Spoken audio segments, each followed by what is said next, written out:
누가복음 18장 1절부터 8절까지 말씀입니다.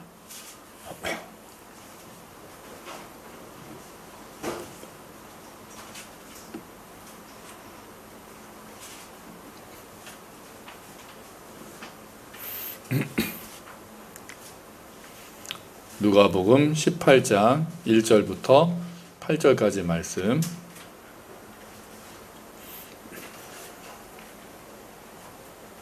일단 그냥 펴놓고 계시면 됩니다. 읽는 건 좀 이따 또 같이 읽을 거고요.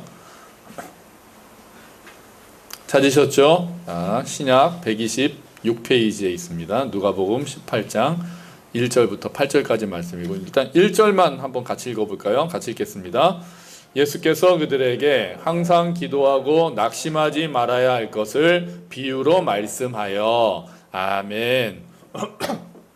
할렐루야.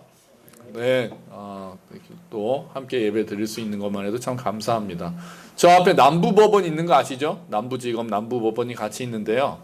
거기를 이렇게 우리 승민 형제님도 거기서 파견 근무를 좀 하셨지만, 이게 다니시다 보면 피켓을 들고 계시는 분들이 꼭 계시죠. 그 앞에 서서 피켓을 들고 시위를 하시는 분들이 꼭 계십니다. 그래서 뭐 존경하는 무슨 검사님, 존경하는 재판장님, 누구누구를 반드시 엄벌에 처해 주십시오, 우리의 원한을 갚아 주십시오 하면서 이제 피켓 시위를 많이 합니다. 그러니까 이제 출근길에 이게 계속 보라는 거죠. 출근하면서 계속 이렇게 보고 좀 재판에 반영되기를 원하는, 내 억울함을 풀어달라, 이런 이야기들을 남부법원에서 많이 합니다. 오늘 아침에도 이제 오면서 제가 설교가 또 오늘 그 내용이어서 오면서 오늘도 있나 했더니 또 주일은 출근하는 사람들이 없으니까 이제 없더라고요. 오늘은 없더라고요. 자, 오늘도 예수님의 비유에는 이렇게 억울함을 풀어달라고 하소연하는 사람이 등장합니다. 그리고 그거를 이제 듣는 재판장이 등장하죠. 비유의 내용은 간단합니다. 비유의 내용은 아주 간단해요. 어떤 도시에 재판장이 있습니다. 당시에 재판장은 지금도 그렇지만 권력이 많은 자였고요. 당시 종교재판, 종교법정, 최고의 종교법정은 산헤드린 공의회라고 있었잖아요. 71명으로 구성된 유대인들이 자기네 종교에 관한 법을 다스리는 그 법정이, 최고 법정이 산헤드린 법정회의였습니다. 거기서 예수님도 결국은 처벌을 받으신 이제 그렇게 되는 거죠. 그런데 그렇게 이제 종교 법정이 아니라 일반 사회 법정은 로마에서 파견한 지방 재판관들이 그 지역의 재판을 다스리곤 했습니다. 이제 범죄자들을 이렇게 다스리고 벌을 주거나 억울한 일을 풀어주거나 민사 사건을 해결하거나 형사 사건을 해결하는 일들을 했죠. 근데 그 사람들이 안 깨끗한 사람들이 굉장히 많았다고 그래요. 이게 뇌물을 많이 받고, 지금은 이제 그런 일이 거의 우리가 없어졌지만 그 당시만 해도 우리나라도 그랬잖아요. 뇌물 많이 받고, 그래서 힘 있는 사람 편 들어서 억울하게 가난한 사람들 이렇게 막 재산 빼앗고 이런 사람들 편 들어주고, 그런 사람들 이렇게 해서 판결 유리하게 해주고, 이제 그런 경우가 많아서 당시의 사람들이 그 재판장들을 굉장히 멸시했다고 합니다. 세리를 보듯이. 또 이제 이방인이 많고 로마 사람들이 많고 하니까 굉장히 멸시했다고 그러네요. 아마 오늘 나오는 재판장도 그런 사람이었던 것 같아요. 근데 이 사람을 예수님께서는 아예 불의한 재판장이라고 부르십니다. 우리가 지난주에 옳지 않은 청지기가 있었잖아요. 오늘도 불의한 재판장인데 이 사람이 훨씬 더 불의합니다. 지난주에 옳지 않은 청지기는 그냥 주인의 돈을 낭비하고 약간 그 횡령하는 정도였잖아요. 그런데 오늘 이 불의한 재판장에 대해서는 아주 뭐라고까지 비유를 하고 있냐면요, 2절입니다. 우리 한번 2절 같이 읽어볼까요? 이르시되 어떤 도시에 하나님을 두려워하지 않고 사람을 무시하는 한 재판장이 있는데, 아주 대단한 사람이지 않습니까? 하나님을 두려워하지 않고 사람을 무시하는. 그러니까 예수님이 말씀하신 율법을 완전히 뒤집은 사람이잖아요. 율법의 핵심이 뭡니까? 하나님 사랑, 이웃 사랑, 이건데 이 사람은 하나님도 두려워하지 않고 이웃도 무시하는 아주 그냥 불의함으로, 옳지 않음으로 이제 완전히 꽉 차 있는 사람이죠. 또 거기에 더해서 아마도 부정부패에 빠져 있는, 아까 뇌물을 받는다든지 또 억울한 사람도 이렇게 한다든지 하는 부정부패에 빠져 있는 재판장이었을 가능성이 많죠. 그렇게 되겠죠. 이웃도 무시하고 하나님도 두려워하지 않는데 뭐 바르게 살겠습니까? 자, 그런데 이제 재판장, 아주 불의한, 옳지 않은, 하나님을 무시하고 사람을 무시하는 재판장이 한쪽에 있는데, 예수님이 이런 캐릭터를 창조하신 거예요. 이제 이런 얘기들을 하시면 사람들이 이런 나쁜 놈이 있나 막 이제 그러고 있을 거예요. 그 청중들이. 그런데 그 도시에 또 과부가 있었다. 과부는 완전히 그 사회적인 약자죠. 이스라엘 사회에서 제일 약자를 대표하는 집단이 세 집단이 있습니다. 하나가 과부, 또 하나가 뭡니까? 고아, 또 하나가 뭡니까? 나그네입니다. 나그네.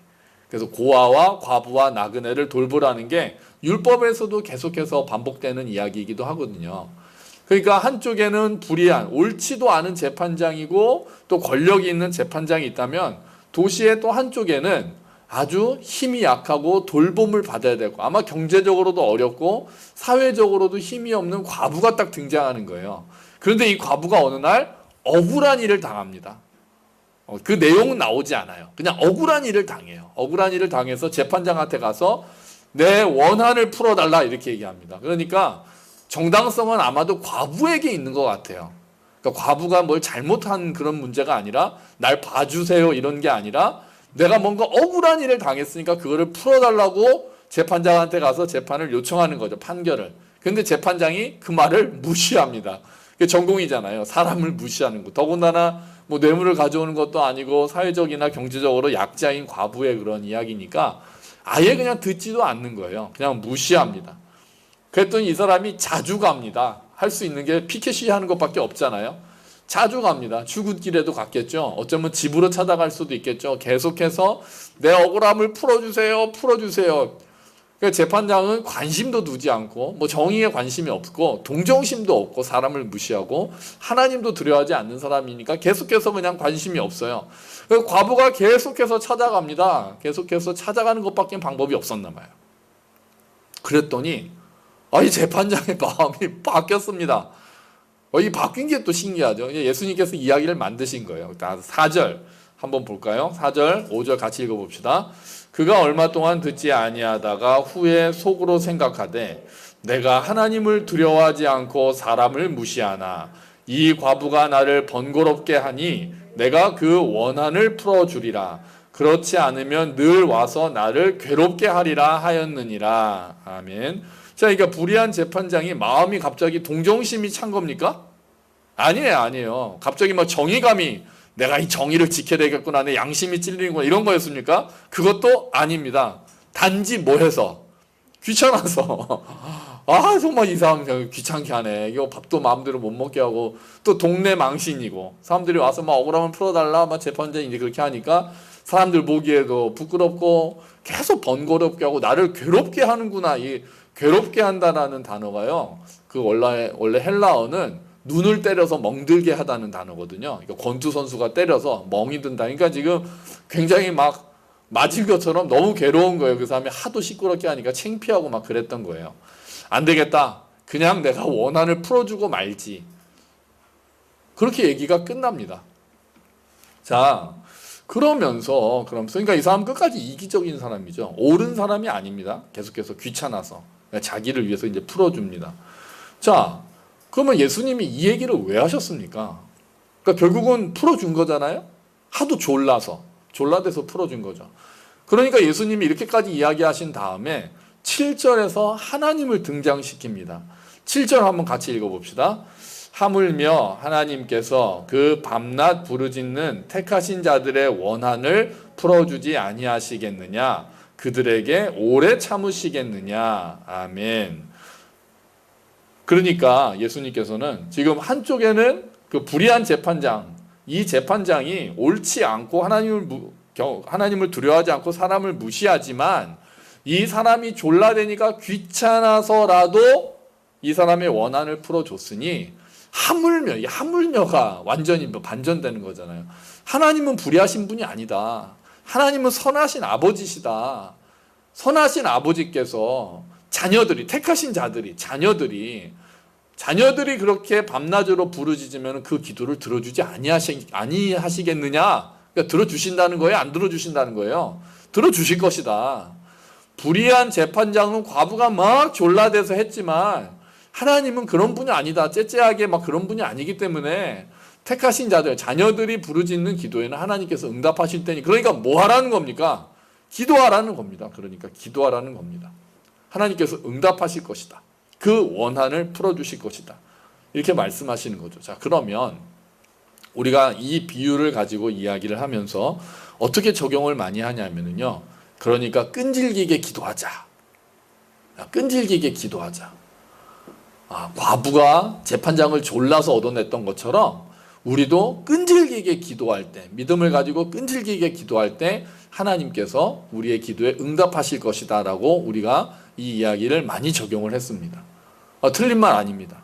그런데 우리가 이 기도가 그럼 과연 뭐를 끈질기게 기도해야 되느냐까지 우리가 이야기를 안 했다는데 조금 아쉬움이 있다는 거죠. 여기에는 기도의 내용이 정확하게 나와 있지 않지만, 그래서 우리가 어떤 예를 들면은 뭐 우리 자녀가 잘 되게 해달라, 또 우리의 집의 문제를 해결해 달라, 뭐 좋은 학교를 가게 해달라, 사업이 좀 다시 회복하게 해달라, 이런 기도를 끈질기게 하나님 앞에 기도할 때 하나님께서 응답하실 거다. 이것도 강청 기도에 해당한다라고 우리가 생각을 했지만, 이 전체적인 우리가 문맥을 봤을 때는 여기서 나오는 비유 과부가 하는 그런 기도가 우리의 그런 어떤 소원을 성취하는 기도와는 조금 다른 면이 있습니다. 오늘 우리가 그걸 같이 보려고 하는 거죠. 일단 과부가 원하는 건 뭐였습니까? 자기의 소원을 이루어달라는 것이라기보다 과부가 정확하게 원했던 것은 원한을 풀어달라는 거였습니다. 그게 4번이나 나와요. 3절, 5절, 7절, 8절에 원한을 풀어달라. 그럼 내가 원한을 풀어줘야 되겠다. 이렇게 해서 원한을 풀어준다라는, 그러니까 그 기도 자체에 억울함, 정당한 것들이 있다는 거죠. 기도가. 그 기도의 내용은 정당한 거고 억울한 것이 있으니까 그걸 풀어달라는 겁니다. 그러면 여기서 예수님께서 염두에 두신 그 억울한 일, 정당한 기도는 무엇일까요? 그리고 이 비유의 내용을 알기 위해서는 우리가 이 비유가 쓰여진 그 배경을 우리가 알아야 합니다. 어떤 기도에 하나님께서 그럼 응답하신다는 거냐? 우리가 원하는 건 우리가 하나님께 간절히 구하면 다 응답하신다는 거냐? 예수님께서는 여기서 그 말씀을 하시기보다는 17장에 이어서 우리에게 말씀하시는데, 우리가 하나 이제 봐야 되는 게 있어요. 17장 22절 말씀을 한번 보시겠어요? 17장 22절 말씀 같이 읽겠습니다. 또 제자들에게 이르시되 때가 이르리니 너희가 인자의 날 하루를 보고자 하되 보지 못하리라. 아멘. 그리고 오늘 비유의 마지막 부분인 18장 8절을 한번 읽어보죠. 8절 읽어볼까요? 내가 너희에게 이르노니 속히 그 원한을 풀어주시리라. 그러나 인자가 올 때 이 세상에서 믿음을 보겠느냐 하시니라. 아멘. 양쪽에 공통된 단어가 있습니다. 뭡니까? 인자죠.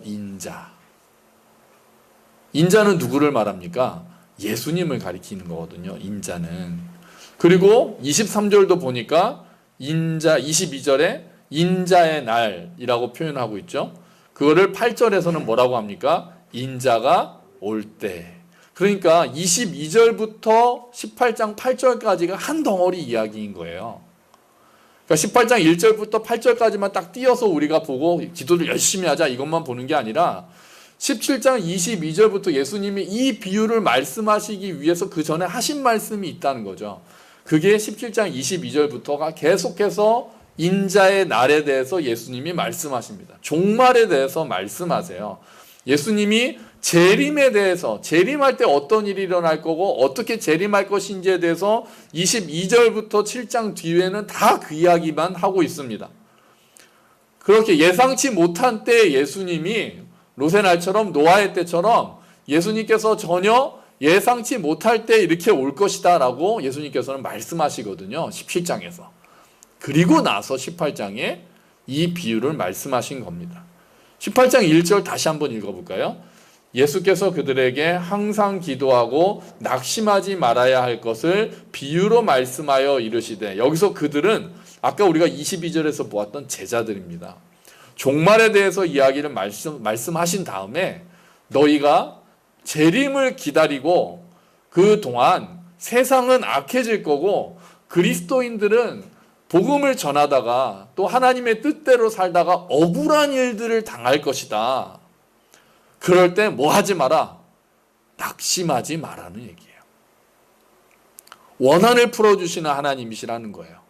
그러니까 내가 원하는 것 이게 잘 되는 거를 그런 기도라기보다 재림을 기다리면서 하나님의 뜻이 이루어지기를 구하고 하나님의 나라를 구하고 정말 예수님께서 다시 오실 날을 소망하면서 말씀대로 살다가 억울한 일을 당하는 그런 사람들에게 낙심하지 마라. 반드시 예수님께서는 다시 오신다. 다시 오셔서 그 원한을, 그 억울한 일들을, 너희가 말씀대로 살다가 힘들어하고 당하는 그런 억울한 일들을 하나님께서 풀어주실 것이다라고 우리에게 위로하시는 말씀이 누가복음 18장 1절부터 8절까지의 말씀입니다. 그러니까 인내하고 예수님이 오실 때까지 인내하고 낙심하지 말고 예수님이 오시는 것을, 예수님의 재림을 소망하면서 기도하라는 말씀인 거예요. 18장 8절에 다시 한번 우리가 읽어볼까요? 내가 너희에게 이르노니 속히 그 원한을 풀어주시리라. 그러나 인자가 올 때 세상에서 믿음을 보겠느냐 하시니라. 여기서의 믿음이 뭡니까? 여기서의 믿음이 낙심하지 않고 기도하는 믿음이에요. 낙심하지 않고 기도하는 믿음.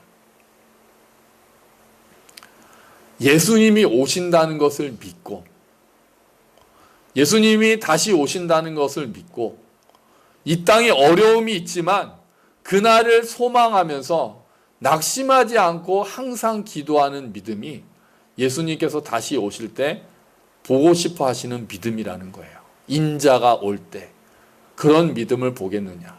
그러니까 예수님이 다시 오실 때 많은 사람들이 그 믿음을 가지고 기도하고 있겠느냐. 재림을 위해서. 아니면 많은 사람들이 낙심해서 더 이상 재림을 소망하지도 않고 기도하지도 않으면서 지내고 있겠느냐. 예수님께서는 그 말씀을 하시는 거죠.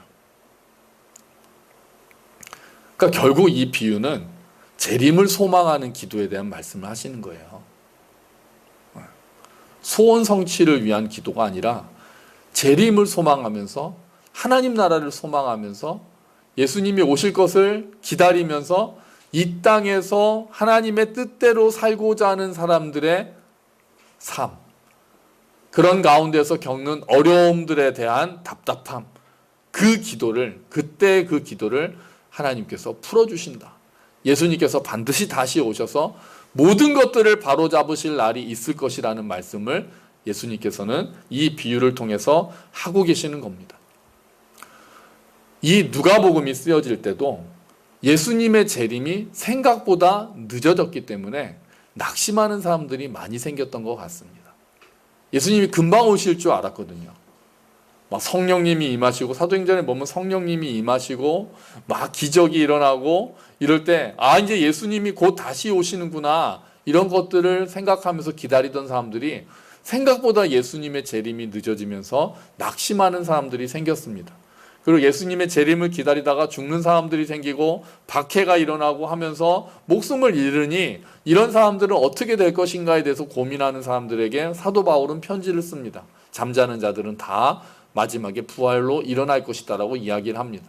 그런 자들에게 누가가 이 누가복음서를 쓰면서 예수님의 이 비유를 쓰고 있는 겁니다. 기록하면서 낙심하지 마라. 재림이 늦어질 수 있다. 하지만 예수님께서는 오신다고 하셨으니 반드시 오실 것이다. 우리의 기대와는 다르게 오실 수도 있지만 우리가 생각지도 못한 때 예수님께서 오셔서 이 땅을 바로잡으실 것이다. 너희들의 원한, 너희들의 그 기다림, 간절함, 그것들을 예수님께서 풀어주실 것이다 라고 지금 누가는 우리에게 이 비유를 알려주고 있는 겁니다. 이 비유를 쓰면서 사람들에게 용기를 주려고 했던 거죠. 오늘도 우리도 이런 용기가 필요합니다. 예수님이 생각보다 너무 많이 늦어지셨잖아요. 2000년이 늦어졌고 정말 예수님이 다시 오실까에 대한 생각들을 하면서 아예 재림에 대해서 생각하지 못하는 사람들도 있고, 정말 이 땅에 하나님의 뜻이 이루어지고 있는가, 정말 하나님 나라가 임해 있는가, 이 땅에서 정말 하나님의 뜻을 따라 사는 것이 과연 가능한 일인가라고 하면서 그 가운데서 어려움을 겪고 있는 많은 사람들에게 이 말씀은 낙심하지 마라. 낙심하지 마라가 주된 내용이 되는 거예요. 열심히 기도해서 네가 원하는 것을 이루라라는 것보다 재림을 기다리면서 소망하면서 낙심하지 말고 계속해서 그 재림을 위해서 기도하면서 하나님의 뜻을 행하도록 하라. 예수님께서는 이 말씀을 하고 계시는 겁니다. 여러분, 예수님의 재림이 왜 이렇게 늦어집니까? 왜 이렇게 늦어집니까? 베드로도 똑같은 질문을 받았나 봐요. 왜 이렇게 예수님 안 오세요? 라는 질문을 2000년에도 받았어요. 그랬더니 베드로가 이렇게 대답합니다. 주보에 보시면 베드로 후서 3장 9절 말씀이 있습니다. 같이 읽어볼까요? 우리 주님은 하시기로 약속하신 것을 뒤로 미루시는 분이 아닙니다. 어떤 사람들은 더디다고 생각할지도 모릅니다. 그러나 이것은 하나님께서 우리를 위해 오래 참으시기 때문입니다. 하나님께서는 한 사람이라도 멸망치 않고 모두 회개하고 돌아오기를 바라고 계십니다. 아멘. 하나님께서 오래 참으시기 때문에 지체하고 계신다라고 베드로는 이야기합니다. 지금도 동일합니다. 하나님께서는 더 많은 사람들이 회개하고 주께로 돌아오기를 원하시기 때문에 금방 오시지 않고 지금도 여전히 우리를 기다리고 계신다는 거죠. 우리는 예수님이 돌아오시기를 기다리는데 예수님께서는 우리가 돌아오기를 기다리고 계시는 겁니다. 성경이 쓰여지고 2000년이 지난 지금 우리가 재림에 대한 생각 자체를 안 하는 경우가 너무 많아졌습니다. 이때는 재림을 기다리면서 낙심하면서 억울하면서 그렇게 낙심하는 사람들이 많았다면 지금 이 시대는 이 땅에 대한 생각들이 너무나도 많아지면서 재림에 대한 이야기들을 하지 않고 또 잘못된 종말론 때문에 지구가 멸망한다라는 그런 이야기에 속은 사람들이 생겨서 재림에 대한 이야기들을 하면은 또 사입이 아니야? 이런 의심의 눈초리로 보기도 합니다. 하지만 재림에 대해서는 지난번에 한 말씀드렸죠. 재림은 반드시 있다. 예수님은 반드시 다시 오신다는 게 성경에서 이야기하는 종말론 사상입니다. 그날이 반드시 온다. 언제인지는 모르지만 그날은 반드시 온다는 거죠. 초대교회는 정말 예수님이 반드시 오신다라는 그 기대감을 가지고 살았습니다. 그래서 뭐라고 인사했습니까? 초대교회는요. 만나면 뭐라고 인사했습니까? 마라나타. 마라나타가 뭡니까? 주님이 오십니다. 주님이 오십니다. 그 이야기를 하면서 핍박의 상태에서 이겨내고 있었던 겁니다. 그런데 우리는 어떻습니까? 이제 핍박도 많이 줄어들었고 그러다 보니까 이 땅에서 내가 원하는 것들을 성취하는 데 바쁘고 예수님이 정말 다시 오셔서 이 땅에서 평화와 샬롬과 공의를 이루시기를 원하는 기도를 우리가 안 하고 있지는 않습니까? 정말 하나님의 뜻이 이 땅에서 이루어지기를 기도하면서 정말 핍박받는 그리스도인들을 위해서 기도하고 정말 하나님의 뜻이 이 땅에서 펼쳐지기를 기도하고 복음이 전파되기를 위해서 기도하는 것들이 너무 많이 줄어들지는 않았습니까? 우리의 기도가 너무 나를 위한 기도, 내 가족을 위한 기도, 그냥 우리의 교회를 위한 기도로만 너무 축소되고 있는 것은 아닌가요? 우리의 기도의 지경이 넓어져야 되는 거죠. 공간으로도 넓어지고 내가 이 땅에서 그 열매를 맺지는 못할지라도 우리의 기도가 씨앗이 되고 쌓이고 쌓여서 결국 예수님께서 오실 때 그런 믿음을 보시는 것처럼 우리의 기도는 시간과 공간을 넘어서 넓어져야 하는 것입니다. 낙심하지 않고요. 예수님을 기다리되 낙심하지 않고 이 땅에서 여전히 하나님이 이 땅을 이루시고 예수님께서 다시 오실 것을 소망하면서 이 땅에서 낙심하지 않고 계속해서 간절히 기도하면서 하나님의 뜻을 따라 사는 삶, 그것을 예수님께서 원하고 계신다는 겁니다. 여러분, 예수님이 다시 오십니다. 아멘. 우리가 재림에 대해서 다시 한번 생각해야 되겠습니다. 예수님이 오신다는 것을 마음에 두고 사는 사람들은 삶이 달라집니다. 야고보서 5장 7절 8절 말씀 한번 같이 읽어볼까요? 그러므로 형제자매 여러분, 주님께서 오실 때까지 참고 견디십시오. 보십시오. 농부는 이른 비와 늦은 비가 땅에 내리기까지 오래 참으며 땅의 귀한 소출을 기다립니다.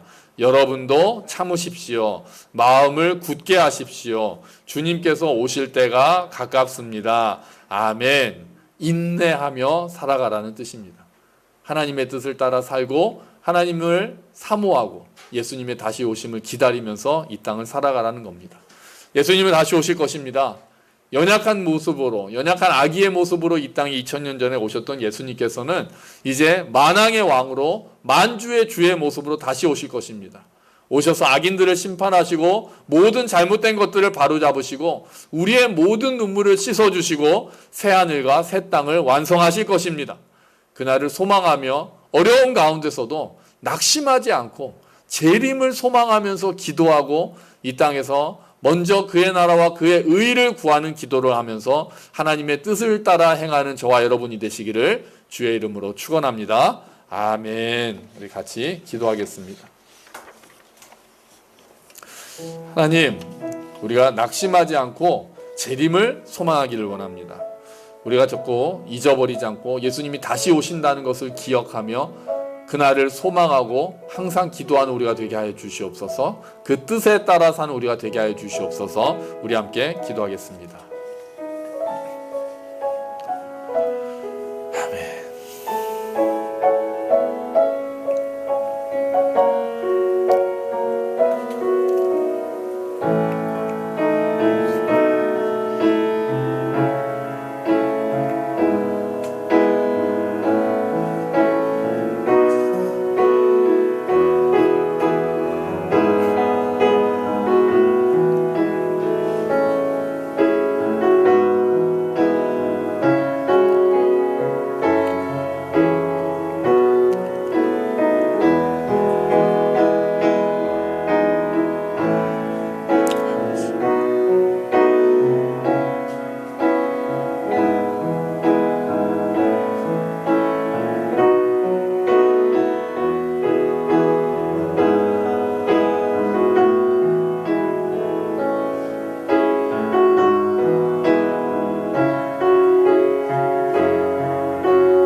주님,